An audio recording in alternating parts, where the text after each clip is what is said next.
The following is a presentation of iRacing on PTR TV. We'd like to thank all of our channel partners for their support. Please like and subscribe to the channel, and we hope you enjoy today's broadcast.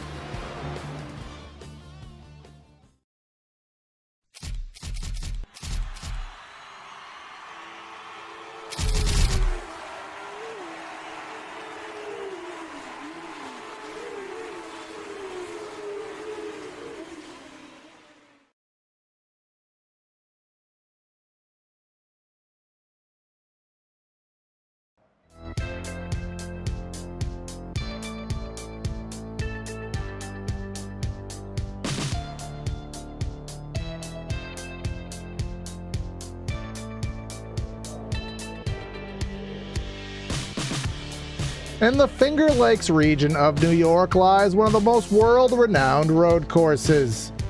One that NASCAR has visited since the 1980s, Formula One visited back in the early to mid-60s, and now today holds many endurance races, used to hold IndyCar, and much, much more. Sometimes deemed as the super speedway of road courses, Watkins Glen International is usually always a fan favorite and certainly a favorite of ours here on PTR TV. And tonight we welcome the Area Truck Series to take their efforts here to the twists and turns. Welcome everybody to PTR TV for today's coverage of round number 5 of the Area Truck Series here at Watkins Glen. It's going to be a good night of action, a fast night of action at that. We're going to be doing 40 laps here at the Glen. So really, I think in and out, we're going to be done with this in about an hour's time. So, got a lot of time to play with here. Time to get right in at it. Going to be myself, Corey Silva, in the booth and in the production truck. And of course, Brad Dalton here to help out with the call. So Brad, first race of the season here, turning right. I think it's the only race, if I'm not mistaken. Sometimes it brings the regulars to the top, and other times you got your road course specialist that can have their time in the sun. Oh, hold on. Hold on. Yeah, good morning, good afternoon, good evening, everybody. This is going to be a good round 5 here, of course, coming off of a Peyton Howell back-to-back win, and this is not the only turn right track on the season. We got Coda in about 6 weeks' time that we'll get to see some turn rights on as well. That's going to be a fun one to watch these trucks go through. There's something about the Glen that, even though I can't spell its name, which we won't talk about more beyond that, I can certainly tell you that this is a track that produces some great action that, the bus stop is usually where I like to keep my eye through a race or down into turn 1. Plenty of big moments can happen here, and I'm excited to see how these trucks handle this track. Absolutely. The 7 or sometimes 11 turn road course here. Some people have their own different perspectives on how to name this place. So, we'll see how it does fare. Biggest passing zones tend to be turn number 1, of course, the bus stop, as you had mentioned, Brad, and then heading into the second to left, the penultimate turn here. I think some people call it turn number 5 here at the Watkins Glen International. Garrett Conrath on screen, taking a look at him in that Hendry County Motorsports Park Silverado, partner that we'll talk about a little bit later in the event. But thus far, top of the board, Jake Nichols. That's not much of a surprise there, Brad. We have, we'll pull up the times there on the left, but he's the only driver who has broke the 111 bracket. Seth Noel, Travis Beckner, Mercurio, and then Aaron Smith. That may be one of the ringers. Haven't talked about him too much this season.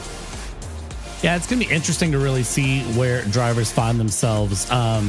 There's only one driver in the field that has won here, and there is plenty of drivers that have raced here. We've only been here twice in the Truck Series history, so we'll see how that plays out. Again, just kind of looking at the standings coming off of Texas, it's, looking pretty good. Peyton Howell, Brian Mercurio, Jordan Kuntz, Rocky Boyd III, and Garrett Conrath, your top 5 here in the Truck Series, respectively. I want to give a shout out to Ryan Andrew. He's up 9 places in points, tied 3 ways for 7th in points, so he's got plenty of action to bring through on the night. Qualifying up, and, well, they're giving the drivers 10 minutes to find some laps around here, and It's going to be easier said than done, I think. Absolutely the case. I'll have about a minute and a half out lap, and not sure if it's capped via laps or timer here. I'm probably still 2 laps, I would imagine here. So lap 2 may be the fastest one. These road course tires do tend to take a little bit of time to get up to optimal temps. But want to thank everyone for tuning in here to PTR TV. If you're watching on YouTube, and like, share, comment, subscribe, all that fun stuff. Have some fun here in chat. We're very close to 1,600 subscribers. If you haven't hit that button to help us there, we'd highly, highly appreciate it. And if you're watching on Twitch, consider following there as well. You can follow and subscribe to the Twitch iRacing channel for the area iRacing Twitch, something on those lines. Catch the Tuesday, Thursday series on there. And if you subscribe for $5 a month, you can get your custom area emotes and earn double points. That helps you get some free area merch. So check out and consider subscribing if you're on the Twitch side of things. There's Ricky Springer going very wide there.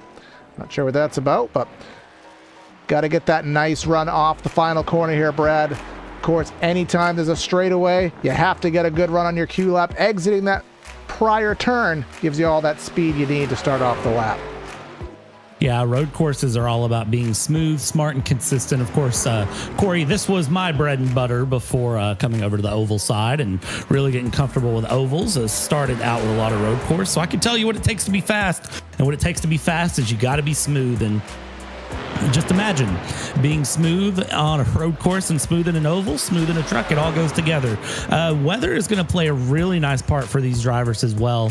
Looking through 80-degree air temp and 117-degree track temp with just a light 1 mile an hour wind. Nothing crazy coming through. So the drivers should be able to really get the best performance out of the tires, out of the truck as they go. And I think this is really going to be where we see drivers have a great time. I hate the way they exit out of the outer loop. I will always complain about that. I don't feel like that runoff should be as wide as it is. But I tell you what, when you put 2-3 trucks together in the outer loop, they're going to take all the space they can. Yep, and in the real world, they did actually put those rumble strips akin to what you'll see on your local freeways. Didn't seem to work at all, but that's all for naught. But let's see, we got some times coming in. Rocky Boy to 112 flat. We got a bunch of guys that will be putting their laps down, and we'll try to watch those times come in. There goes Travis Beckner. He goes second on the board. He was one of the guys who was on the list to be very, very competitive today, and we'll see if he can indeed hold true to that. See some other guys coming across. Here's Garrett Conrath, P5, not a bad lap for him. Yeah, not a bad lap for him at all, coming through and continuing to see laps come in. One of the drivers I'm looking at is Jalen Handcamp, who is trying to currently find a time, start a time through in that number 67 truck. See what he can find. He went P6, so that's a pretty good time for him. Gary Watersworth here. What's he going to muster? That's not going to win any awards, but luckily he'll have some time for our lap number 2. Tanner Bethea, he is 19th. Got some times coming on in here. Some of these guys actually on lap number 2. Alex Chilcutt, top of the board still. Yeah, they get their, so they're getting 2 laps to put in and see what they can do. And then 3 drivers will go home at the end of this qualifying session. That's very standard in area. If this is your first area iRacing broadcast, usually at the end of these things in qualifying, somebody doesn't make the cut somewhere because of the way the league is set up. You have some of those drivers that are not in a team. They're not in Coast to Coast or I-90, JRS Racing, etc. They're running open cars. And well, if you're an open truck, and if you're an open truck and you don't have it, they get the boot at the end of this session. Yep, if you don't have it, you're going bye-byes here. Let's take a look here, just watching some more guys. Gary Watersworth, 113.070. That won't be anything to go for the pole, but, you know, it's a lap nonetheless. Trey Edson here, what is he going to muster? About a second off the pole, in that 19th spot. Pacioli, the name that we heard of last week, they expected some good things from him here today. Well, he's going to need to muster a little bit more here on lap 2 because 22nd ain't going to cut it. That ain't going to cut it at all for Pacioli, but we'll see if he can find a bit more. Of course, road courses, not always qualifying pace handy, but really these are the tracks where if you have qualifying pace, you have to show it now because once you get out on track, you get side by side, things can get a little sketchy. And well, if it doesn't come together, then it's not coming together at all. So qualifying matters a lot more here than you'd think. Now, Preston Pardus in the race, someone's going to have to... I want to say he is a real-world driver. I'll have someone fact-check me on that, but that name sounds utterly familiar. Preston Pardus turning the lap. Here's Seth Noel. He was quick in practice, still quick in qualifying, but the bar by Brian Mercario has since raised things here, and now he's just going to be in the 6th spot. 111 bracket has been broke by Mr. Mercario here, and the only driver to do so, as most of these guys going to be on their 2nd and final lap, as I think 41 have turned to time here. Last one of the last few not to, Mr. Connor Horn, and he's coming up through the S's. Yeah, just to kind of fact check you here on Preston Pardus, he is an SCCA Mazda Miata driver, and then also his race in the Xfinity Series for NASCAR. Running for Pardus Racing and also DGM Racing for a time, but has run for Pardus Racing currently. So, I mean, he's put in some really good results going through, being pretty happy with his run in a Chevy. We'll see what he can do with a truck here in area. I think he's going to be one to watch for just because of that SCCA Mazda experience. He's the running champion for SCCA national runoffs in a spec Miata, which I know a truck isn't a Miata, but doggone, they're both fun to drive. Absolutely the case here. Let's see what Mr. Connor Horn can muster in that number 42 609 Motorsports Silverado. We're almost pushing the 114s for Mr. Connor, so he is also a broadcaster. He does a lot of work on Sim TV, so not helping the cause that broadcasters can drive here, but maybe lap number 2 will do a little bit more for him. Last one on circuit right now, and he still has plenty of time to get a lap 2 in, so Connor's getting his airtime here. Yeah, I mean, listen, I am a broadcaster and commentator, Corey. I cannot drive. You are a broadcaster and commentator, Corey. I know you can drive. I watched you race Sunday night and be pretty doggone competitive. So I just want to go ahead and put that to bed that not all commentators and broadcasters cannot drive. Some of them are good, and I know Connor Horn has pace. Let's see what Connor Horn can do here coming out of the outer loop and running that way wide, but no track limits calls to be found here in the Glen. So bring it through. Now bring it through the final 2 corners and keep that truck together underneath you. Use a little bit of real estate there. Swing it back in. Little real estate through the final corner. Slides the rear end of the truck just a little. We'll see where that lap time is. He's not beating a 111, but he does improve 113.8. Yeah, that's up, moves up 2 spots, so it's all for naught. And then this is one of the tracks, from a technical perspective, Brad, we do have to bring up the fact that, with iRacing,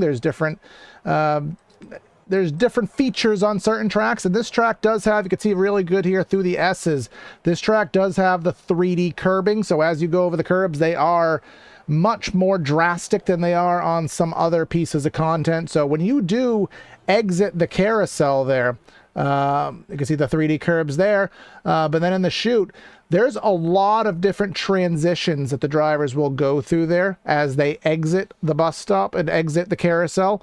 So you're kind of jumping over curbs, jumping over different, ages of pavement. So when you run that wide, it actually is quite difficult to do that.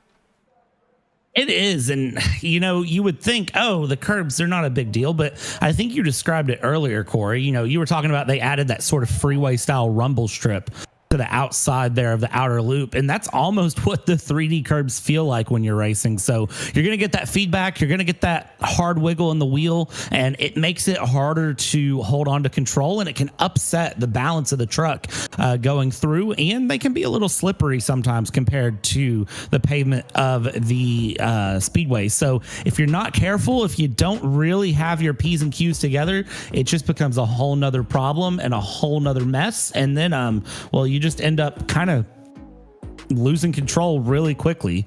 And speaking of things that are slippery, even though you see very blue skies and, well, now magically very bright skies here at the Watkins Glen International, if it does magically precipitate, which it won't, we do not have rain tires suited here on our truck. So obviously, even on a road course, that is a consideration sometimes, but not here today. And then just some race details there, Brad, because we're going through kind of an uncharted territory. No stages, we're not used to that here in area, but there is no competition caution, no break in the race, no full course cautions to speak of. This is going to be an au natural race, 40 laps. This one should be over probably in less than 50 minutes.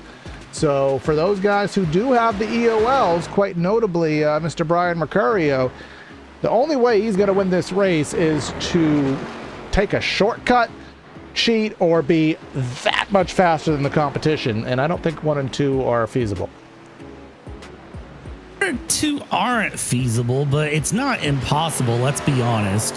Cheating? Pretty sure there's a famous phrase out there somewhere. If you're not cheating, you're not trying. So, but it's a little harder to do in the sim world than it is in real life. But here's the thing. I still think they're fast. I think they have time, and I think really your big challenge if you're in the back is just survive what comes out of turn 1, lap 1. You know, we're kind of going back to the fundamentals of iRacing here, Corey.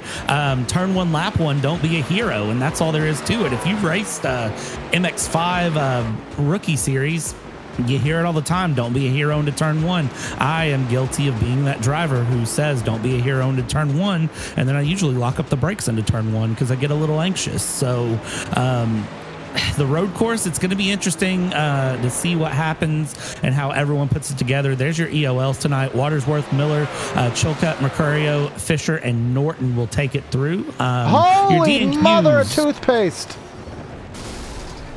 Oh! Jimmy Johnson has entered the chat. Anyone? What was we'll get a look at someone was just that was Casey Lakatis here. Did Casey just forget where a brake pedal is? No, I think he was just going for the meme, trying to get some on-air time, and newsflash, it worked. Well, he managed to get the on-air time, whether he wants it or not. Yeah, no, that's a very Jimmy Johnson style. Who needs literally over the tire wall there? Absolutely pretty crazy stuff there, and you'd be hard-pressed to believe I don't want to see that again. So, for the record, that fence in real life would not have held. I think we can... No, yeah, I think there would have been... that would have been the... Oh, come on, I couldn't watch it again because that was the end of the session. But we'll switch to our grid. Our grid today is brought to you by Central Mobile Homes. Looking for a smaller, large home, a new shed, or triple crown trailer? Look no further than Central Mobile Homes. Proudly serving Florida customers for 29 years. And with a plethora of small and large home floor plan, shed designs, and triple crown trailers available in LaBelle, Okeechobee, Clewiston, and Sebring. Head to centralmobilehomeinc.com for all other information. But now, let's head down trackside, Brad, and start things off with our starting lineup. Getting our starting lineup going is a driver that immediately will have to drop into line. Brian Mercurio finding the pole with Alex Chilcutt in second place. I think both of those drivers are actually dropping back. So, yeah, bad times for the front row. So technically your de facto pole is Jake Nichols there in third, Peyton Howe in fourth place. Then we're going P5. Travis Beckner and Seth Noel will find sixth place. From there, we're going to go P7. Aaron Smith and AJ Stravato in P8. P9 will find Ryan Andrew on P10, the man with the suit and tie, Ricky Springer in 10th. 11th place will find Mr. Jalen Handcamp, and then Philip Groner out of Mooresville, racing country right there, P12. 13th, Rocky Boy, not the first or second, it is the third. And Mr. Garrett Conrath out of Cheese World in Wisconsin there in the 14th spot. 15th is our aforementioned real world driver, Preston Pardis in 15th. Mason Kane won Daytona in 16th, Jake Fisher in 17th, Jordan Kuntz in 18th, David Weishart in 19th, and Caden Diedrich in 20th. Just asterisk before you finish this, Brad, we got about 5 requested EOLs to add to the list here, so the starting lineup's a little bit asterisked.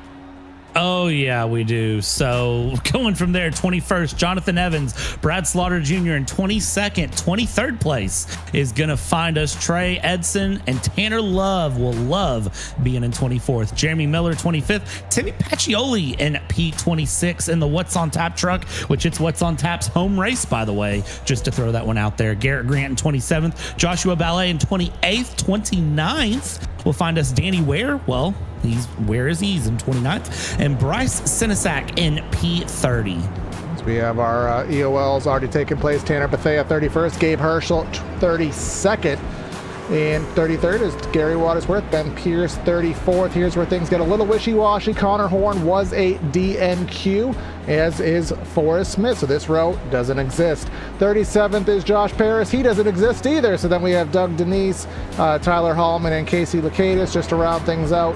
Again, we got Eric Wolf, Dominic Previtt, Justin Anasobak, Jeremy Brown, Johnson, and the other Previtt there.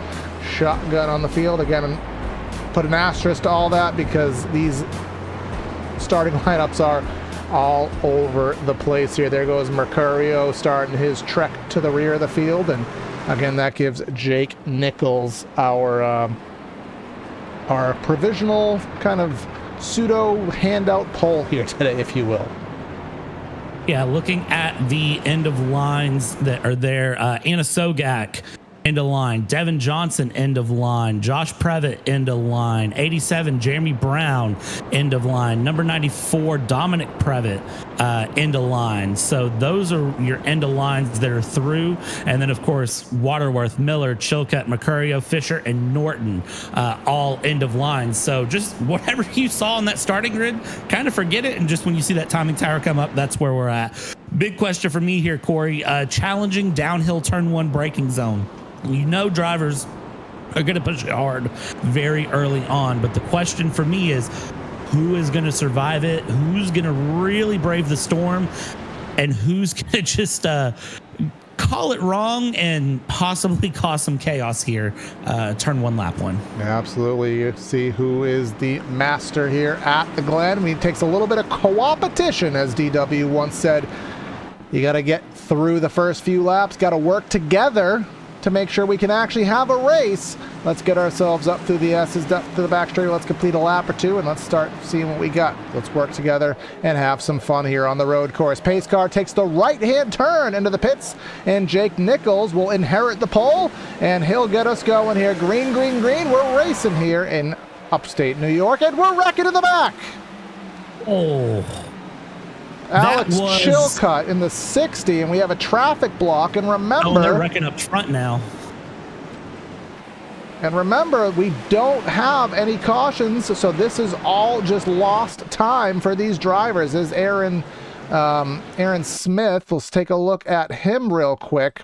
Again, trying to really dissect a lot here. This is Aaron Smith. He was up front. Looks like he got turned by the 8 of Ryan Andrew. And then we also have Alex Chilcutt in the 60. We'll quickly try to dissect what happened to him because he didn't even really get up to speed. I think someone missed the start there. Someone either missed the shift or was just slow on the jump. Oh, yeah, there was a huge stack up. And then the domino effect, 62, I believe that was, around into Chilcutt. So not a good start to the race for them, but it does space things out here. And look at Jake Nichols after one lap, already out to about a 1.5 second lead. Yeah, there's a bit of damage there on that left front of Beckner. There's a big wreck in the background as well. Looks like Preston Pardis has gotten spun there out of the final corner. As we see side by side, there's that 05 what's coming on out. tap? A wreck for him. Oh, man.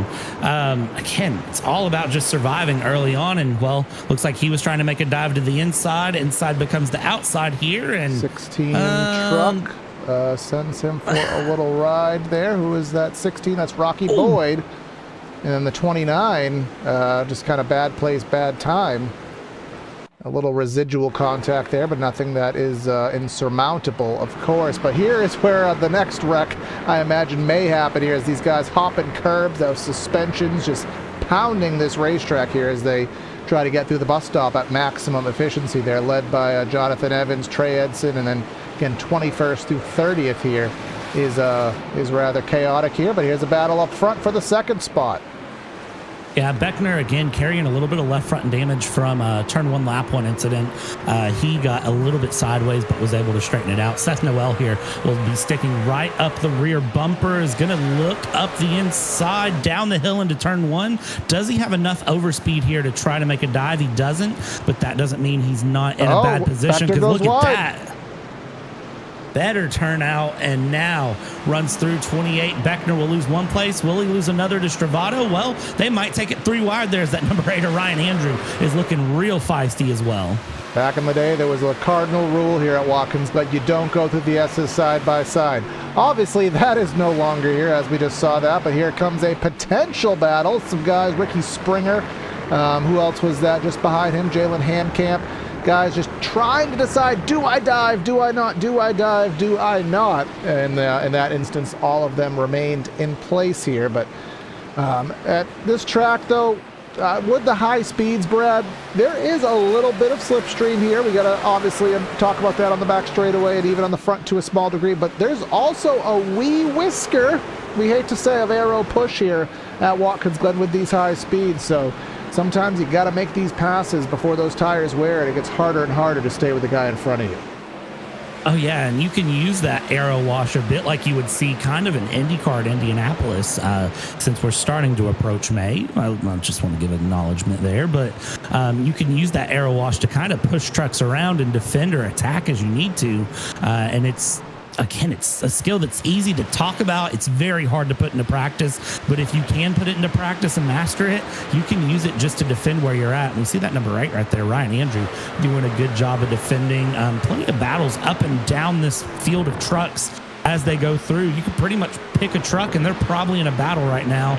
I do also want to give a shout out to Mercurio, who is up into P13 at the moment. That number 82 has put an absolute run on it here on the night. Yeah, he obviously started first, but that is not accurate with the EOL. And he is about 9 seconds behind the leader. So that is not insurmountable, but of course he does have to work through all of the different, all the drivers in front of him. That will hurt his tires and hurt that gap. Timothy Pacioli trying to make something happen, trying to follow him through there, trying to get by Rocky Boyd. Rocky obviously was involved in that little kerfuffle a little bit ago. Tanner Love trying to tag along and send Boyd back 2 spots, and he will do just that. Yeah, good run there as we go down into turn 1 now. Side by side we go. Where they stop, nobody knows. And the 71 bringing it around there behind the 86. Able to hold on there, Pacioli in P15. The 7 and the 17 here, this is a bit further back. They are continuing to battle as well. Keeping some good pressure. Again, everywhere on the field there's a battle, and we're only 5 laps into this mess as we go through that. Number 8, again, back up front with Ryan Andrews, still looking to make a run, looking to make a push, and tell you what, they are using every bit of the bus stop that they can there, or as it's officially called, the inner loop, but the bus stop. They are doing everything they can to really push these trucks forward and through in that bus stop, kicking up a little bit of grass, and now just right on the back here, Ryan Andrew trying to chase down Beckner where he can, just not able to find the pass yet, but he's not looking like he's in a bad position. Yeah, not looking like too bad off at all here. We did have a couple replays here today, and those are sponsored by Hendry County Motorsports Park. You'll see that on Travis Beckner's vehicle, a vehicle who is about to be passed now by Ryan Andrew, or not at the moment. Racing will be back there, and my ad's a little outdated here, but I'm sure you can catch them this Saturday the 10th. I don't know what they're going to have because it's not updated, but it's probably going to be Thunder Trucks, Street Stocks, and more. Tickets are $20, and kids 5 and under are free. You can bring the family to the track with a pack of 4 for $25. You can go at henrycounty.com, get some more info. The track, the southernmost dirt track in North America there, as we had some really good racing just behind that. Springer and Stravato there. Shades of Keselowski and help me, Keselowski and Ambrose. There you go. Yeah.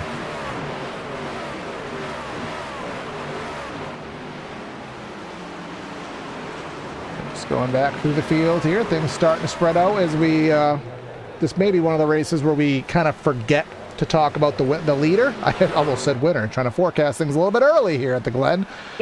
Jake Nichols up by nearly 4 seconds on his competition after 7 laps. Course, Mercurio taking the EOL, not voluntarily, just due to prior situations, due to the lap 1 carnage that separated the field out, but doesn't matter how it happens. What matters is that it is. And now he's already up 4 seconds and about 3.5 tenths faster than Noel last time round.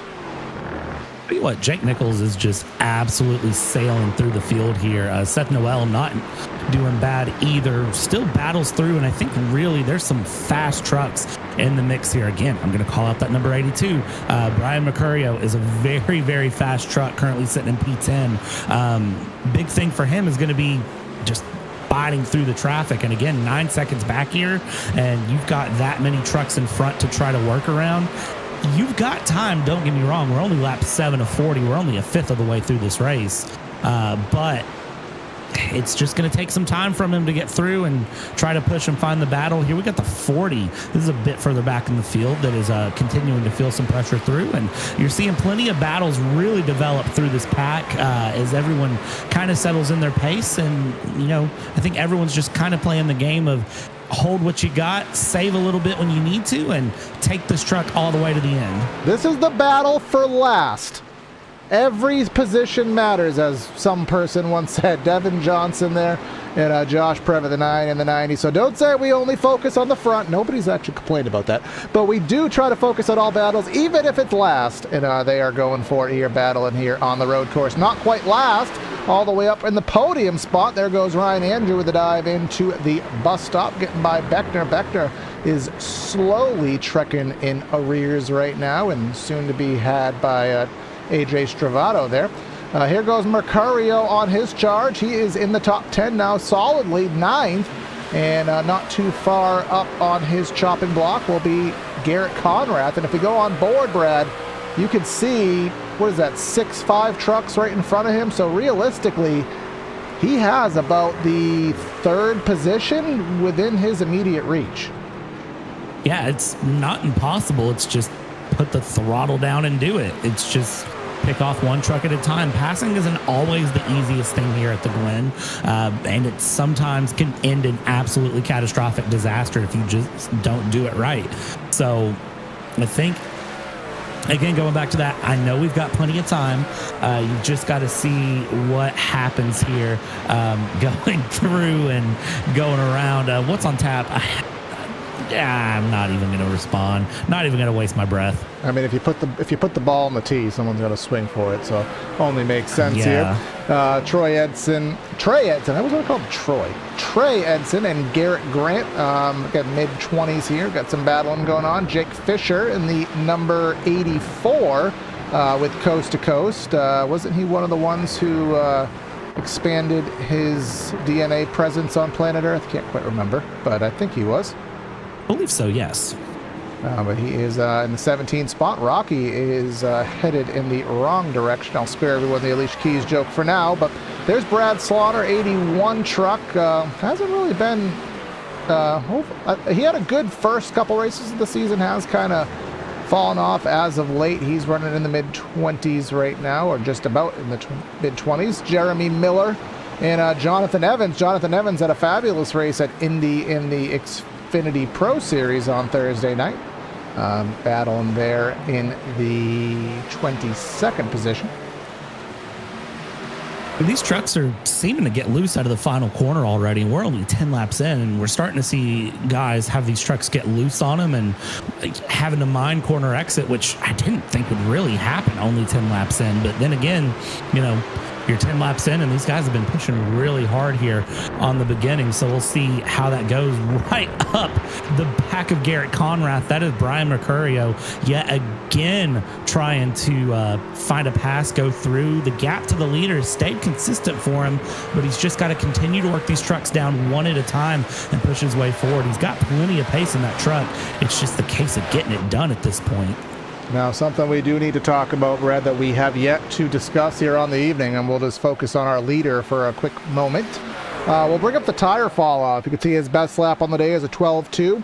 About a 1.2 seconds of fall off. Now, fuel load here at the Glen, usually between 30 to 33 laps.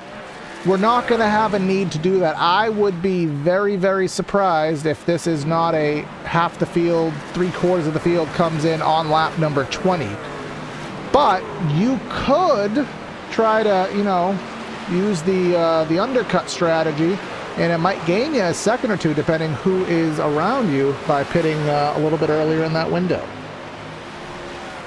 You could even overcut it if you really are feeling interesting and you think you have more pace outside of traffic. And talk to William Byron about that. Yeah, you said it, but I was going to say Mercurio might actually be one who tries that and just thinks, you know what, if this traffic around me pits, I stay out, I push it, send it through, and use my pace and just close the artificial gaps that are existing because I'm stuck. Yeah, but the fear of that, if you watch the Cup Series race, William Byron led about the first 75, 95% of the race, whatever the math is. Pitted late, had the tire advantage, didn't have the aero, didn't have the track position, couldn't do jack diddly to get his spots back. Always a fear, especially here on a road course. But speaking of strategy, Jalen Handcamp, now this is 28 to go. So this, is it 28 to go? Yes, I had to do math in my head for a second. So this is well within the window as well. So again, a lot of different variables here at play depending on your scenario and what you're trying to get out of it. For someone like Mercurio, who's 10 seconds back, I think let's just be honest, barring a mistake, I think he realistically has to set his goal tonight probably to be second, but maybe by pitting a little bit early, maybe he gives himself a fighting shot. Well, and here's the thing that Mercurio's got to look at is that Peyton Howe, that number 52 in front of him, I mean, they're 1 and 2 in points, and they just flip points after Texas. So his realistic goal needs to be to finish in front of that 52 of Peyton Howe. It doesn't really matter how much further. He just needs to be a little bit further because he needs to continue to keep that points lead while he can. And just, even then, it's psychological at that point when you start looking through long runs and kind of the playoff coming up. You want that points advantage, even though when we go into the playoff, things will kind of reset, smooth out, and go from there. It's just psychological at that point when you can say, hey, I'm ahead of you in points, and I've been kicking your butt all season.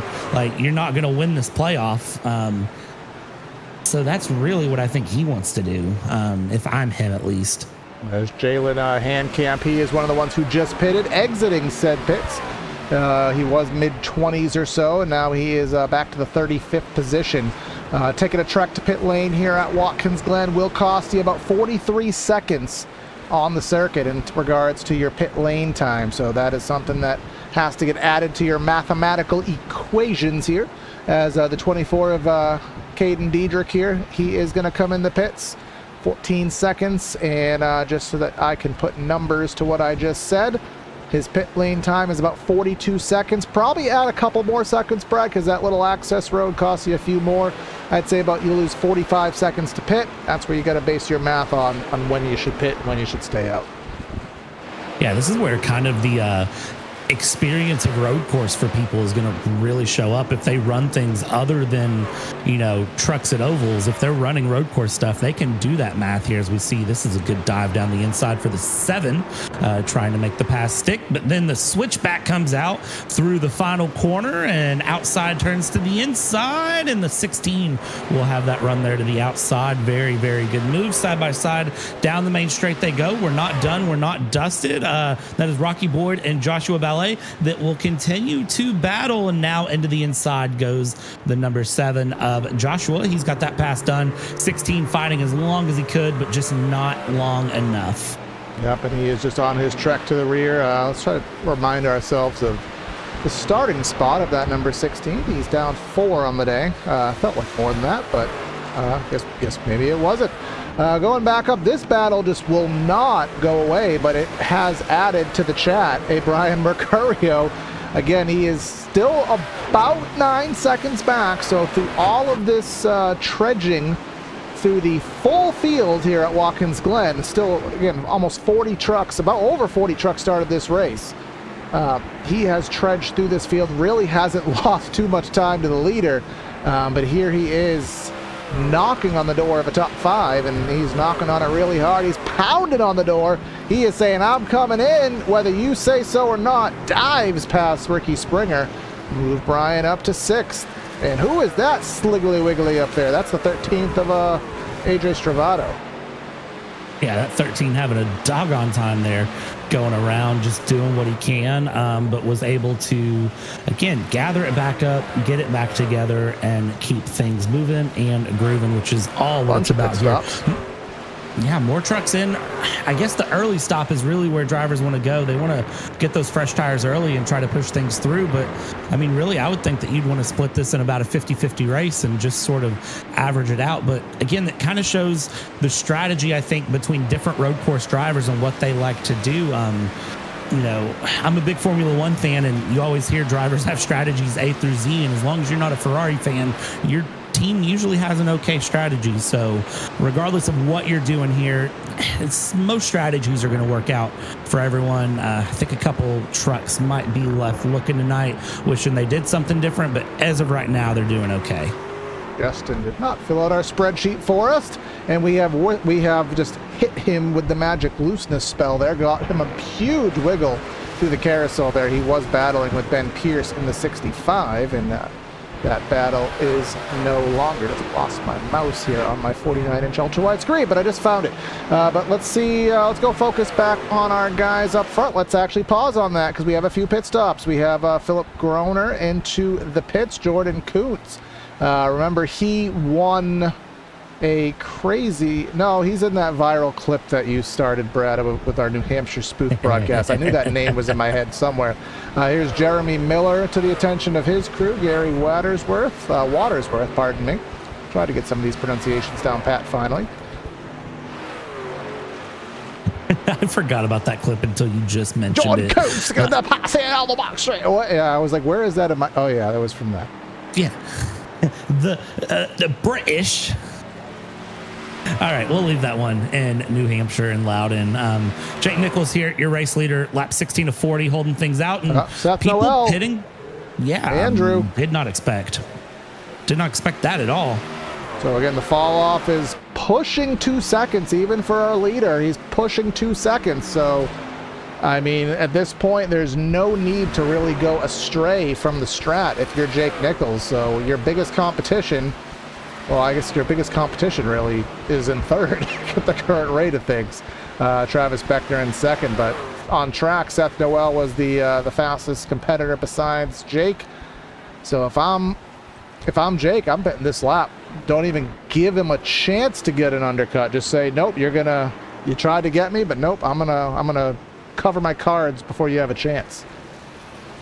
Yeah, good decision there too to really play that strategy out. And again, just the coverage going for the undercut here. That tire fall off is substantial, but we are being told that this is expected to be a one stop and done. So the fact that they're stopping now here, and actually we're further in this race than I thought here. Lap 17 will be starting lap 18 as they cross the line. So I'm gonna keep my eyes a bit spread out here on my side of the timing sheet and just try to see where those drivers that just pit, where they're at in terms of pace and speed. First one is Seth Noel. So Seth Noel, we'll see where his laps start coming through.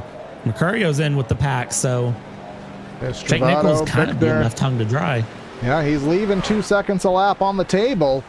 So Seth Noel, I mean, just doing basic math, Seth Noel's been out for now 2 laps. So if you want to do loose math, he's probably gained 3.5 seconds into that gap right now. So something to note. Let's take a look at his last time around the circuit here.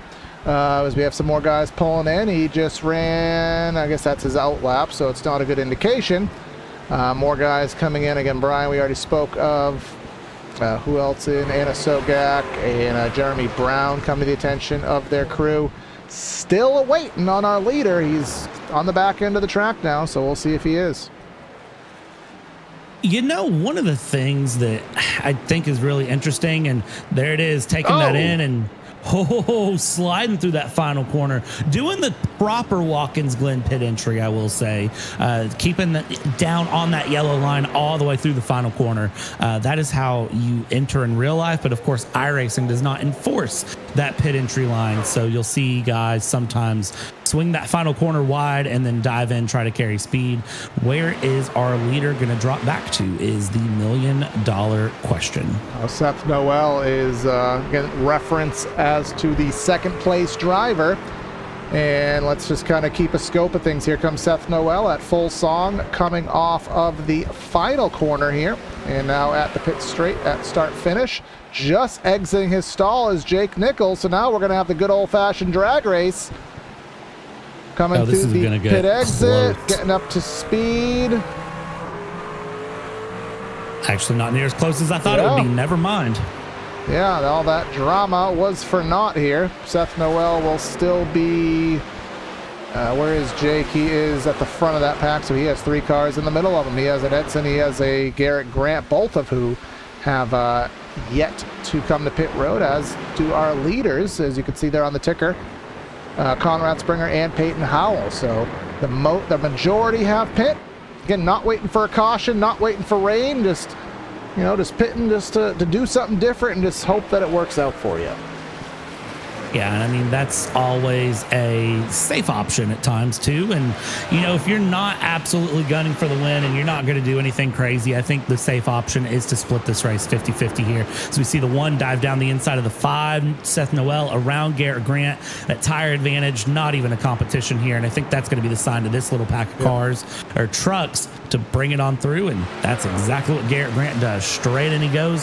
Garrett Conrath up in the front, currently on a 20-lap stint with Peyton Howe behind. And, well, the 73 of Jake Nichols is currently sending it through and around as he is going through the S's.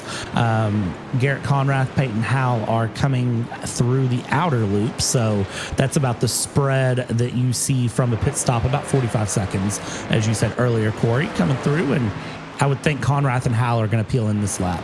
All right, let's just take a reference. Where is our friend Mercurio in relation to our leaders? He is just now coming in. Actually, let's just go on to our gaps because that just shows things. He's 29 seconds behind the leader.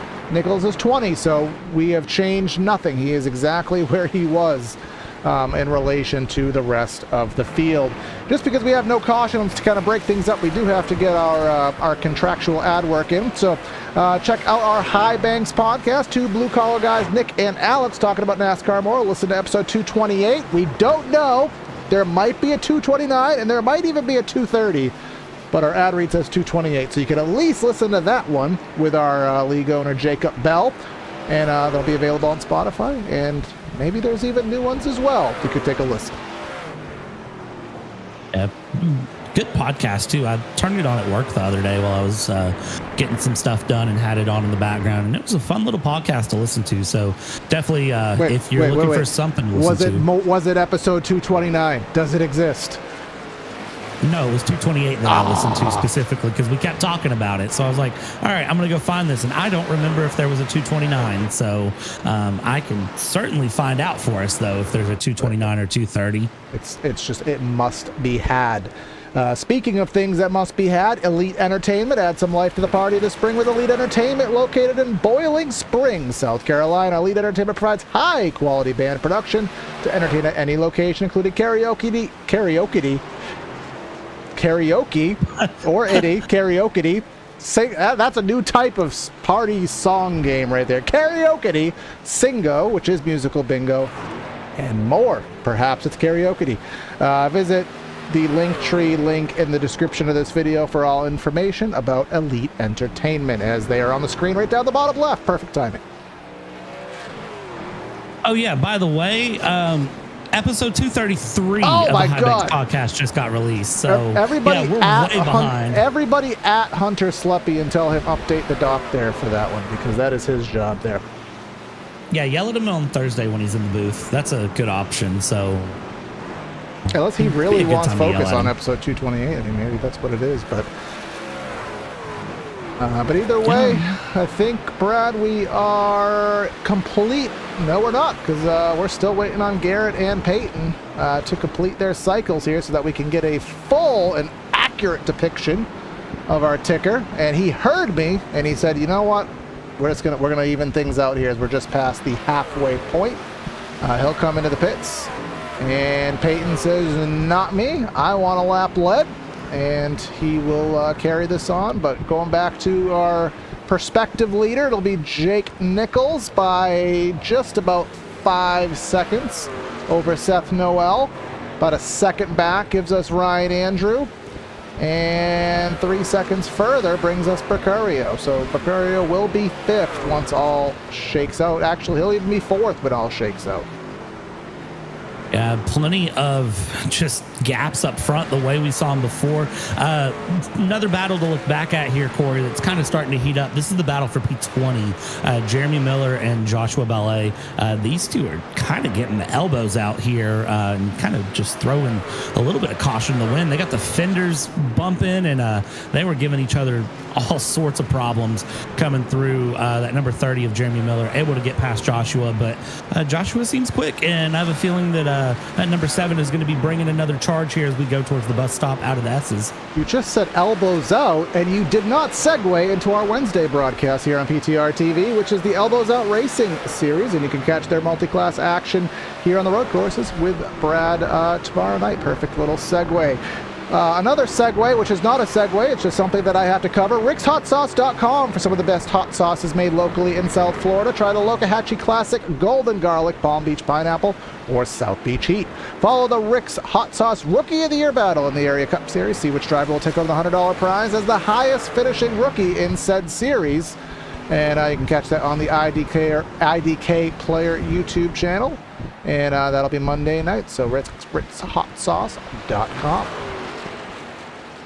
Man, I'll tell you what, some Rick's Hot Sauce could spice some things up. Timmy Pacioli just got into a good old scrap with Caden Diedrich, and they're not done as they go into turn 1 here. They were side by side for a good majority of the end of the last lap, and now they're going to start out this lap going side by side again. This is a 5-car pack from Peyton Howe back. Mason Kane, of course, our Daytona winner in the mix of this as well, running a good, consistent P15, but of course would always want more. After you win Daytona, you're always looking to find more than a P15 on the night. So plenty of good battles to be found all the way around. And, well, that's a way to go around for the 65. That is Ben Pierce doing a loop-de-loop. Just I saw a little trigger of an issue that had happened, and that had definitely happened, and it was an issue. But luckily, there's a lot of runoff space there. This is not 1999 where that was gravel out there. Anytime someone overshot turn 1 back in the day, ended up having to get a rollback and get the toe out of there. So sometimes a lot of runoff asphalt can't be a good thing here, but this battle has been hot and heavy most of the race. These mid-teen positions. Remember, Jalen Handcamp, he was the first to pit, so his tires are about 4 to 5 laps older than anybody else, and his connection apparently is the same. But he is certainly going to have to overcome that lack of Goodyear grip hanging on to Pacioli there. Yeah, I think ultimately, though, that 5-lap difference is going to kind of spell downfall. And I hear somebody out there saying, well, 5 laps isn't a lot, you know, it shouldn't be that big of a difference.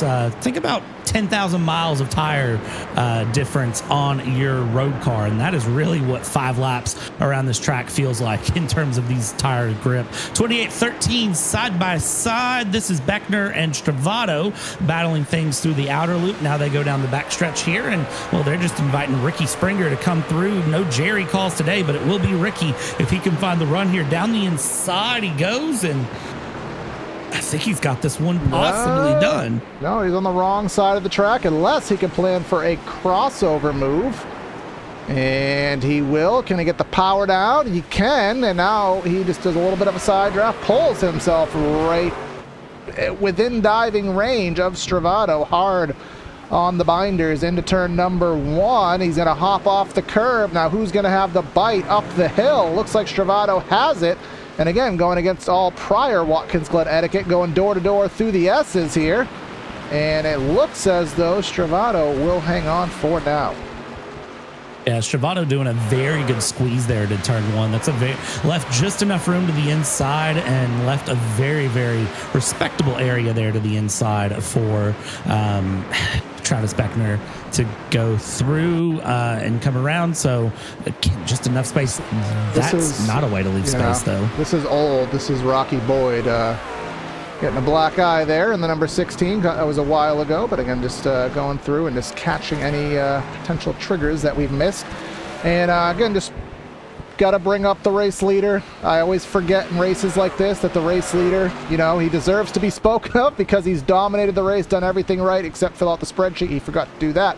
But Jake Nichols doing a fabulous job here, and we'll just keep his car on screen. That Matt Liveries simwrapmarket.com F150 Chevy Silverado here, if I can get my manufacturers right here, and we'll leave him on screen while I do another shout out here for the shopareairacing.com website. Visit shop.areairacing.com for high quality merchandise at low prices.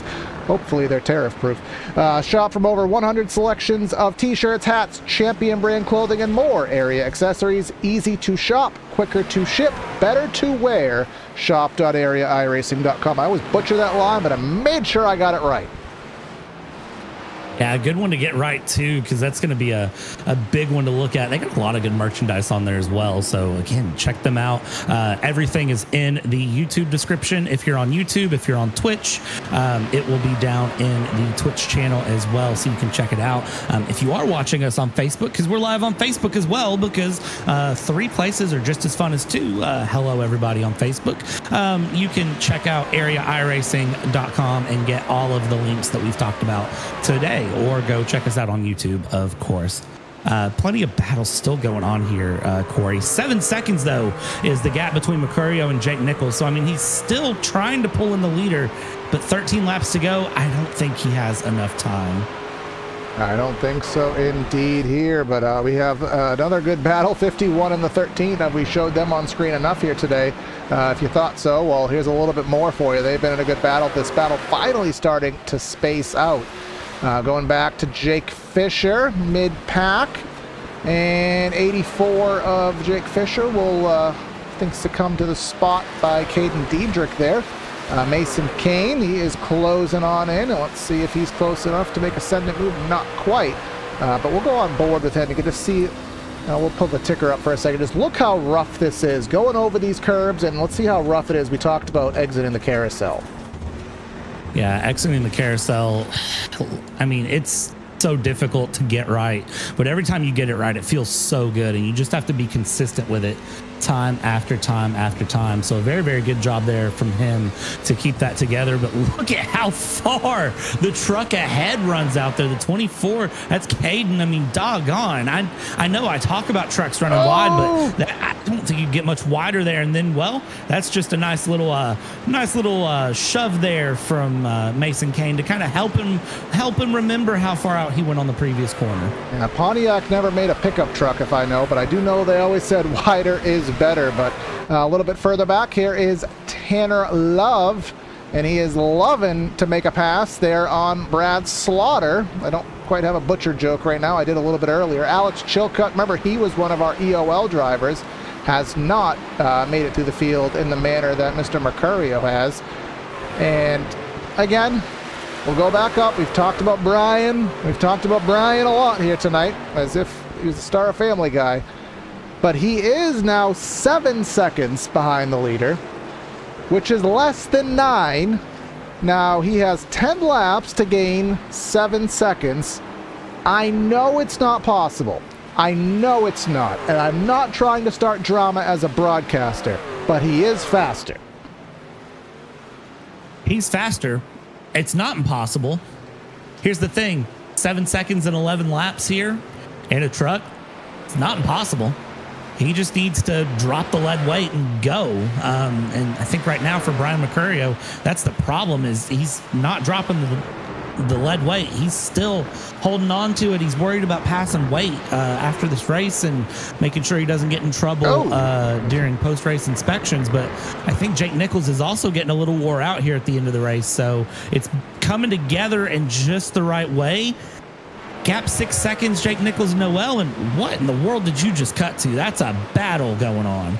In the words of Mr. Matt Malone, we got a gaggle going on here. It is Jalen Handcamp starting to go into Alicia Keys mode because he keeps on falling on those old tires there. Joshua Ballet there, he is trying to make something happen. Speaking of making something happen, here's a 30 of Jeremy Miller, door-to-door battling down the straight now into the bus stop. Still door-to-door with Chilcutt. That's not a corner.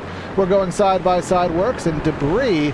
They're pulling Luke Bryan off because they're kicking the dust up through the bus stop there, trying to go 2x2 through a one-lane corner.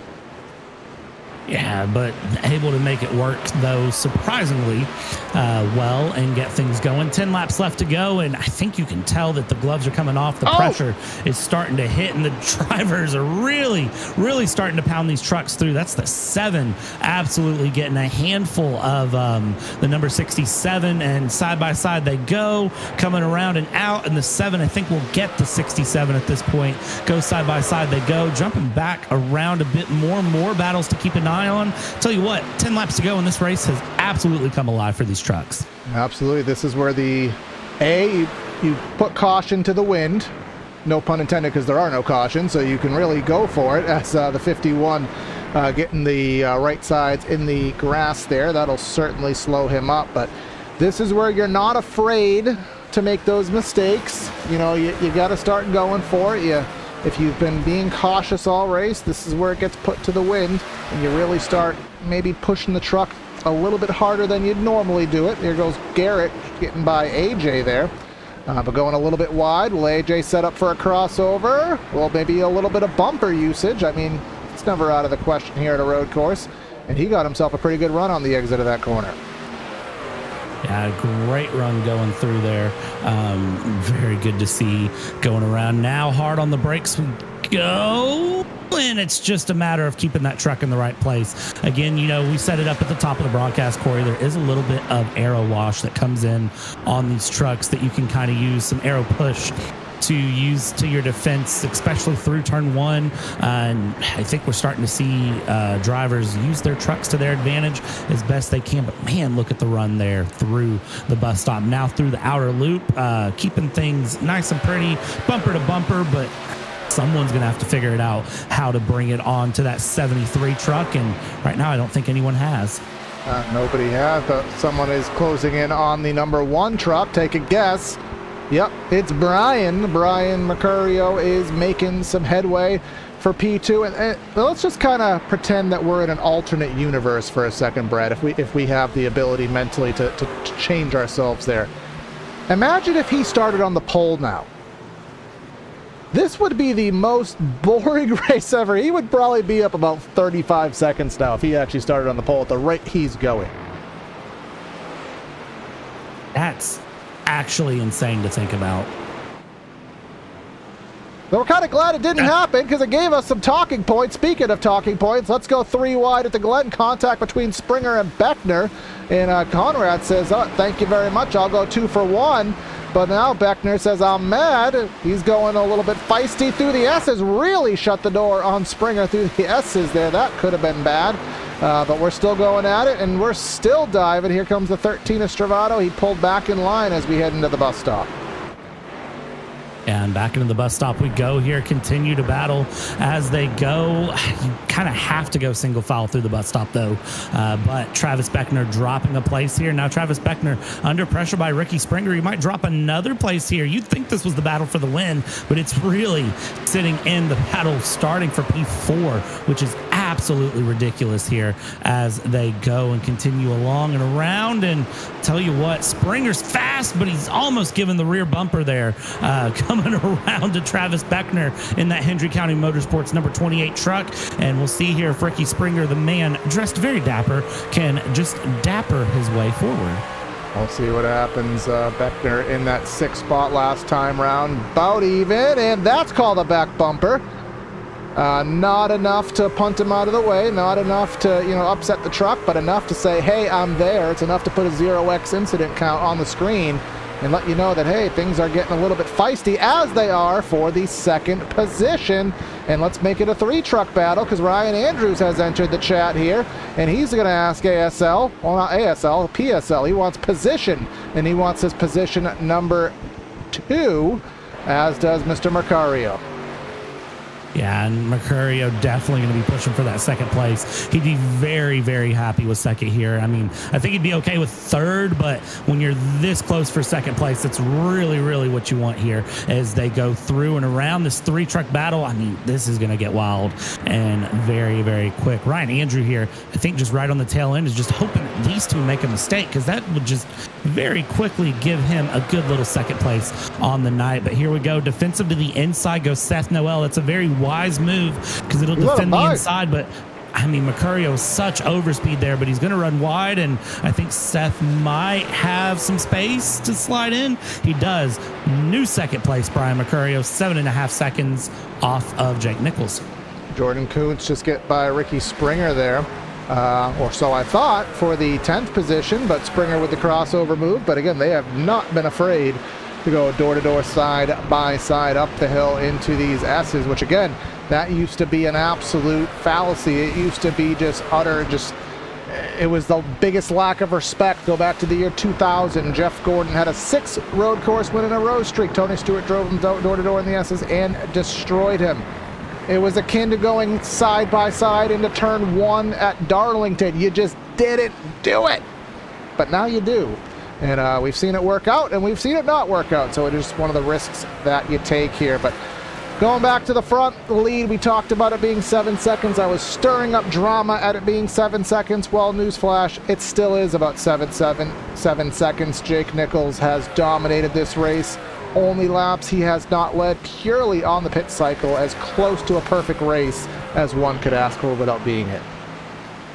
I think if Mercurio had gotten past Seth Noel faster, I think he would have found himself in a better position, but unfortunately he didn't, and that's really kind of what hurt him, of trying to make a difference there and get the run forward. So unfortunately, just not a lot he can do there in that situation going through, but he does have pace. He has a run. He can be happy with that. He might be happy with that. He might not, but in the end, again, just you've got to clear traffic really quick, and Watkins Glen is a hard track to pass, so we'll see how it plays out for him in the end. But again, with 5 laps to go, you said it best, Corey. He's kind of stuck there. Yeah, and I mean, it goes two ways, where you wonder what if. And even for a driver such as, Jake Nichols, a driver well deserving of a win here on the season, he has been right in the thick of things, had some good runs and led a lot of laps. He's going to win this race. He's going to be proud of what comes along with it, but at the same time, he's going to know that, I kind of was set up for it. It's not a full, I earned it, but, there's always kind of that little asterisk to it. So he might still have a chip on his shoulder to kind of want to get one the au naturel way, which if you tune in next week here to PTR TV /area, we will be at a track that is of the title of, which is called the Stalling Rockingham, which is purely a driver's racetrack. So we'll see what can happen. Maybe, just maybe, he can go 2 for 2, but to go 2 for 2, you have to go 1 for 1, which means he still needs to win this and hang on for 4 laps. Yeah, I think this is going to be a good one for him to go 2 for 2. Rockingham, I mean, you said it best. It's a driver's track. It's a fun track, and it'll be interesting to really see how the trucks handle around there. I think that's going to be a good one when it comes out here in a couple of weeks, because of course next week will be off. So going through just a few more moments here to figure out a few more battles that really need to shape out here in the end. That 81 still trying to battle, and man, I've been waiting on a truck to just clobber the wall into the bus stop, and thankfully I don't think anyone has, but it's been close a couple of times. Yeah, I mean, it does happen, especially when you're close to the truck in front of you and you lose that spatial awareness, We've seen it at certain tracks that have an inside pit wall. We've seen guys clobber the inside pit wall because they just lose that spatial awareness. So impressive to not do it, but at the same time, sometimes it's better to just take that extra 10th on the lap rather than obviously make that critical mistake. Just kind of looking through. It looks like I've crossed off all my P's and Q's here, so good from that perspective. But yeah, 7 seconds down to 6.2. Last time by 2/10 faster, 2/10. But if this was a 60-lap race with another pit stop, I might put a little extra bet here that 82 makes the underdog win. But just unfortunately, it's going to take a mistake. We are potentially closing in on the end of the field for lap traffic, but that won't have, hopefully, that big of an effect. Yeah, I don't think the lap traffic is really going to make too much of a difference, all things considered, as much as we would want it to. I don't think it will. We'll see how things go in the long run, though, with that. But, I mean, 6 seconds in 2 laps, that's just, you're asking for a Christmas miracle there. One that can't be found, at least in New York, in Watkins Glen. Tanner Love back in P16 is still putting some pressure in on Caden Diedrich, though, for P15. So you've got that gap just about a 1/10.5, but everyone else I think is settled in. They're trying to finish it out here in the Glen and just get through to the end of this race 5. 40 laps. Corey, you were right. This moved real quick. Exactly that. Again, about minute 13 seconds average around this place, minute 15 maybe when the tires start to wear.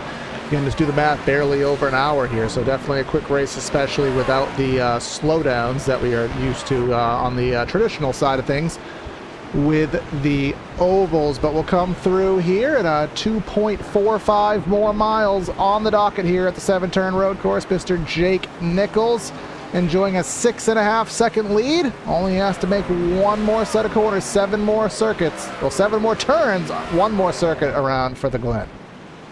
Yeah, and that 1 more circuit around, I mean, this is just going to be a nice little simple run for him to get things through and out. He's going to be feeling really good through. I mean, this is one that if you win, it's one thing, but when you win in such a dominating fashion around a road course, it's another. And again, not everyone is a road course driver here, Corey, but when you are a road course driver and you show up and you show that you're a road course driver, it feels so good and so nice, and I think it's going to be a great run from him here when it's all said and done. Just a few more corners left to go. Yeah, the expectations get set when you are a road course ringer. It's a checklist that you have to check, or you end up having to lose that confidence. And am I still good? Do I still got it? But when I know I'm supposed to win, I have to do it. I have to perform when I'm at my favorite tracks, and this must be one of them, because Jake Nichols will come through the penultimate corner here. Definitely was assisted by Mercurio's EOL, but he took full advantage of what was given to him, didn't fumble the bag, didn't make a mistake, did what he needed to do, and that's come off the final corner and win the twist and turns here at Watkins Glen. Jake Nichols wins here in Area Trucks. What a great run from him. And again, I want to give that shout out back to Brian Mercurio, who found second place when it was all said and done, just 6 seconds off of the lead, just there in the mix. And the 73 isn't even going to take a lap around. He's just doing the burnouts on the exit of turn 1, which, I mean, can you blame him? Doggone, yeah, what a run. It is still a live track technically, but as we go through the running order here, just allowing everyone to just complete their runnings here. We got Jake Fisher, Mason Kane, Tanner Love. I mean, there's sort of a position there. That was Tanner Love and Caden Diedrich there hanging on. But again, this is still a hot track. We still have probably 20 to 30 seconds of actual racing to be had. Here comes Garrett Grant. We'll just kind of showcase all these drivers here as they do what they need to do. A little bit further back, Chilcutt. He was an EOL driver. He'll hang on. And there's Edson, Handcamp, Danny Ware, Tanner Bethea. I don't think we talked about him here. Justin Anasogak, Jeremy Brown. And I think that, Jeremy Brown, I think he is the last one. That should finish things up here. Man, this was a good little race, honestly, to see all of the trucks come through, everybody having a good time, and again, just kind of seeing that road course domination. It's a different style of racing from what some trucks are used to, what some drivers are used to, and I think when it's all said and done, I mean, if you show up and you show out, you feel pretty good. And then especially when you think about the fact that, we've got COTA later in the season, that's going to show for a good one as well. Exactly that. We'll see Even at a more technical circuit, what's going to happen there? But Jake Nichols' final margin of victory, 6.3 seconds over Mercurio. Seth Noel will get a quiet third here on the day. Ryan Andrew up front having some action all day, fourth. Garrett Conrath, he was fun to watch. Peyton Howell in sixth. Travis Beckner had some moments. He'll get seventh. Stravato, Kuhn, and Springer certainly liven things up today. They were in battles there all event.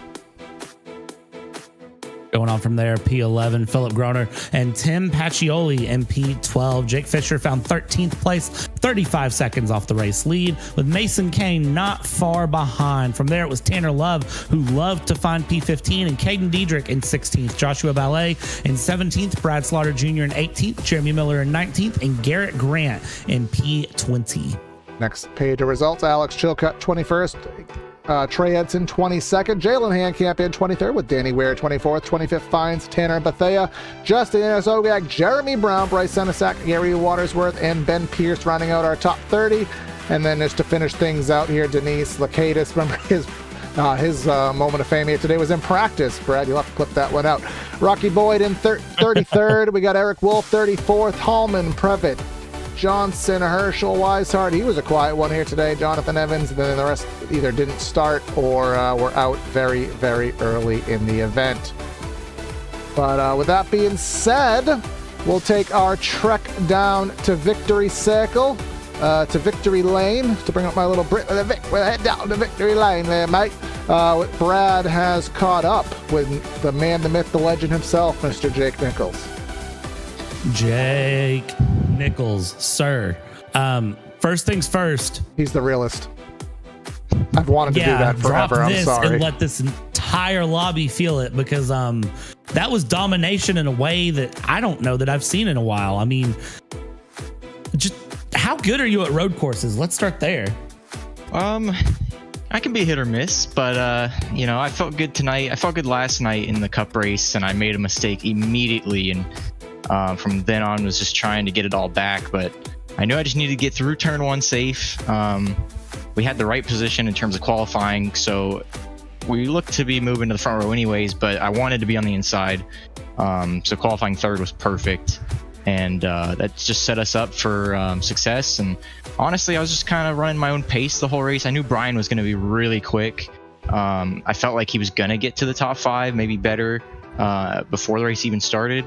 But I don't know. I don't know how the race would have been different if he would have been up there. Obviously, he was quick, and I don't know if I would have been able to beat him. But I know for sure that I was at least just running my own pace, not really pushing too hard.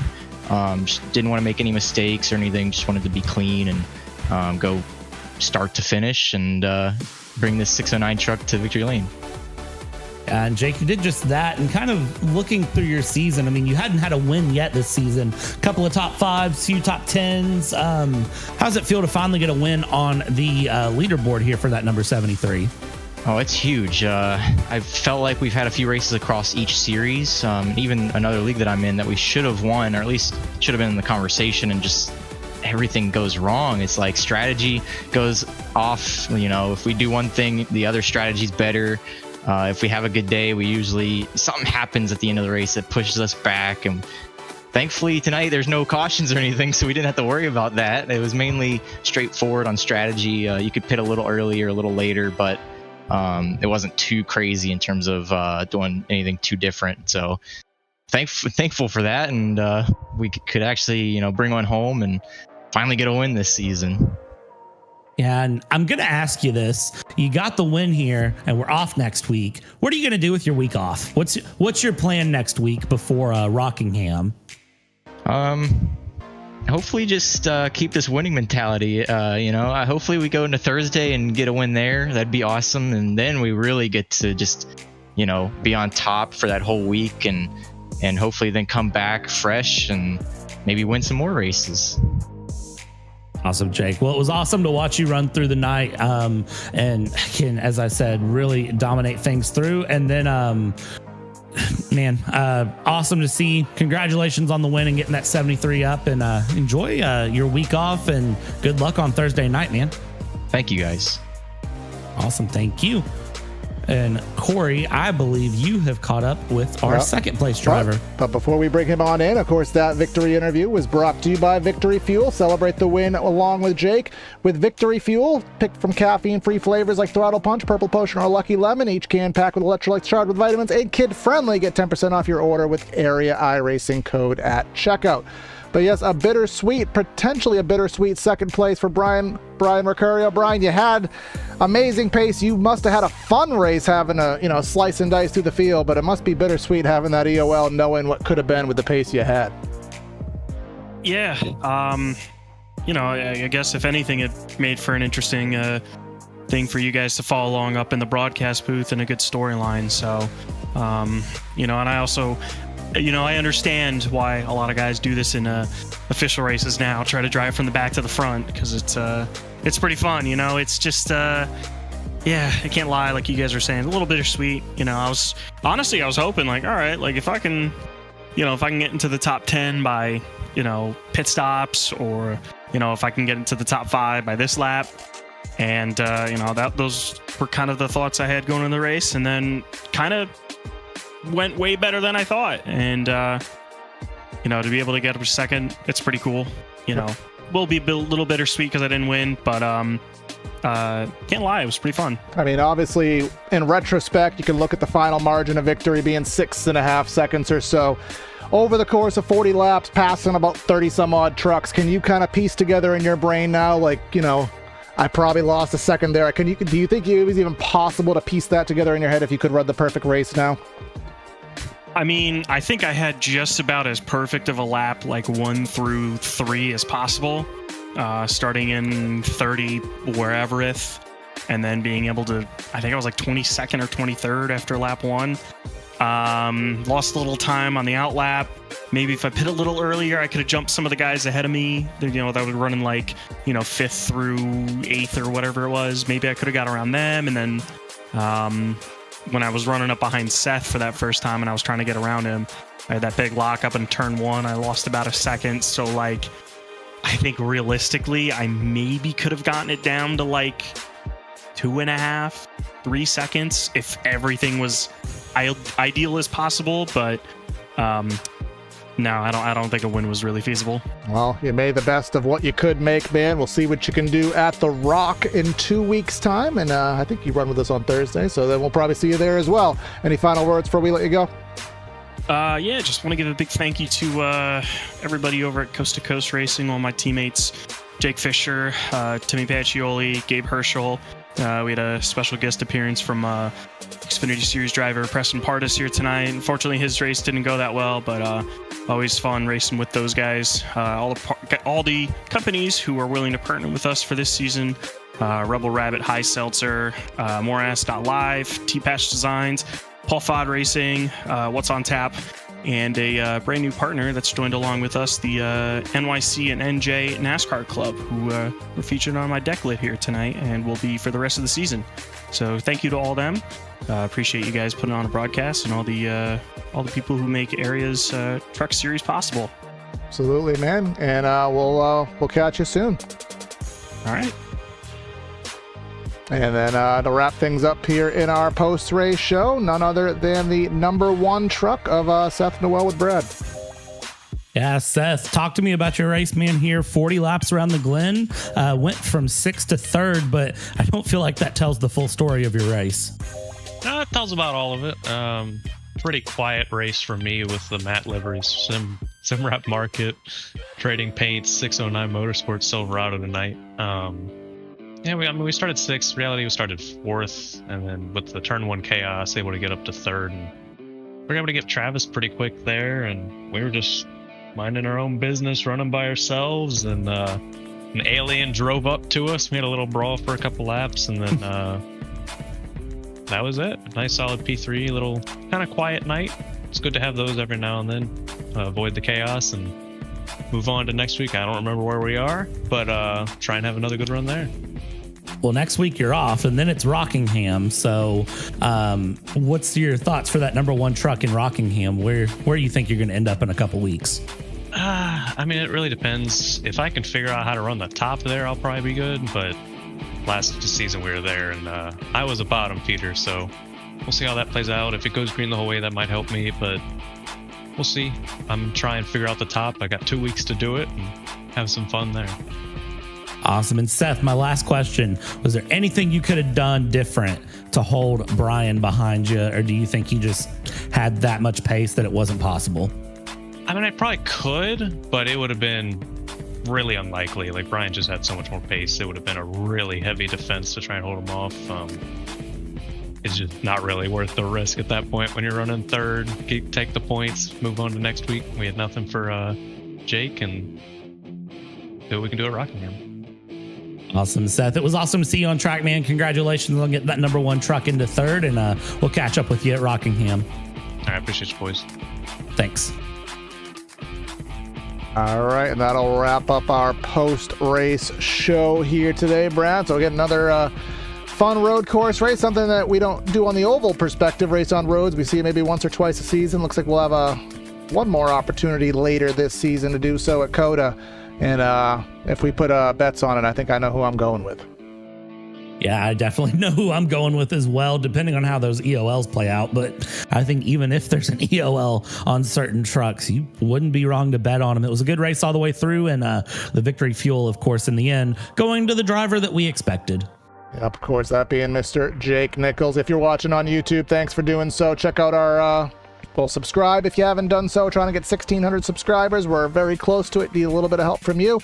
If you're on the Twitch side of things, make sure you follow, subscribe. It's only $5 a month. You can subscribe, get the custom emotes, get yourself free merch in due course. If you're on our Facebook, well, thanks, and share that as well. But that is going to be Corey and Brad signing out of the booth. Have a great night, and we'll catch you next time. See ya.